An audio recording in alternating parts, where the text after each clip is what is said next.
Trump signs orders extending economic relief for Americans. Outrage over Ivory Coast president's third-term bid. And on sports, Willian exits Chelsea.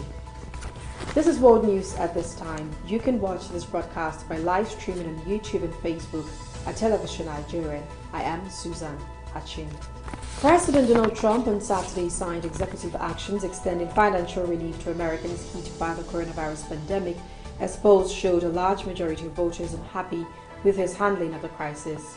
The four measures marked a presidential show of strength after Trump's Republican Party and White House team failed to agree with opposition Democrats in Congress on a new stimulus package aimed at stopping vulnerable Americans from falling through the cracks. With double-digit unemployment, disruptions to businesses from social distancing rules and persistent coronavirus spread, many Americans have been relying on relief measures approved earlier by Congress, but which mostly expired in July. Trump said his decision to circumvent Congress with executive actions would mean relief money getting rapidly distributed.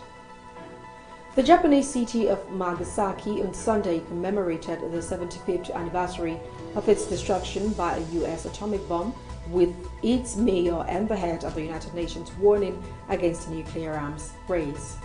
Nagasaki was flattened in an atomic inferno 3 days after Hiroshima's twin nuclear attacks that rang the nuclear age and gave Japan the bleak distinction of being the only country to be struck by atomic weapons. Survivors, their relatives, and a handful of foreign dignitaries attended a remembrance ceremony in Nagasaki where they called for world peace. Participants offered a silent prayer at 11:02 a.m., the time the second and last nuclear weapon used in wartime was dropped over the city. And at least 43 bodies have been recovered after a massive landslide triggered by monsoon rains swept away dozens of tea estate workers in southwestern India, police said Sunday. The landslide in Idukki district, around 250 kilometers from Kerala state's capital, occurred Friday, but the ongoing search and research efforts have been hampered by torrential downpours.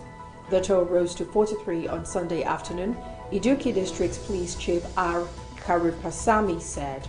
26 of the bodies were recovered on Friday night, a police official said earlier Sunday. Local media also reported that some 78 people were believed to live in the area, with many still missing.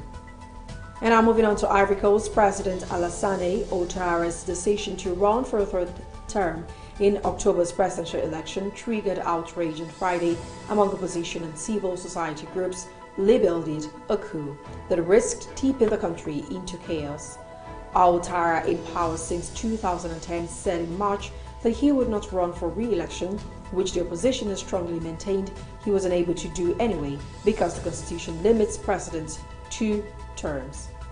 But the race was turned on its head by the sudden death of Prime Minister Amadou Gun Coulibaly, seen as Ouattara's anointed successor from a heart attack in July. The shock news ramped up the volatility for the 10th October 31 vote, which takes place in the shadow cast by political violence following 2010's election, in which around 3,000 people died. And now on sports, Brazilian star Willian has confirmed his exit from Chelsea, saying the time has now come to move on. The midfielder had been in talks with the English side over an extension of his contract, which expired at the end of the season. Willian, 32, however, left the London team after 7 years, having rejected a 2-year contract from the club, insisting he wanted a 3-year deal.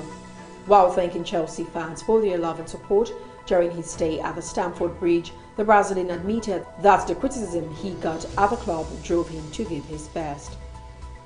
That was World News on Television Nigerian. I am Susan Achin. Thanks for watching and stay safe.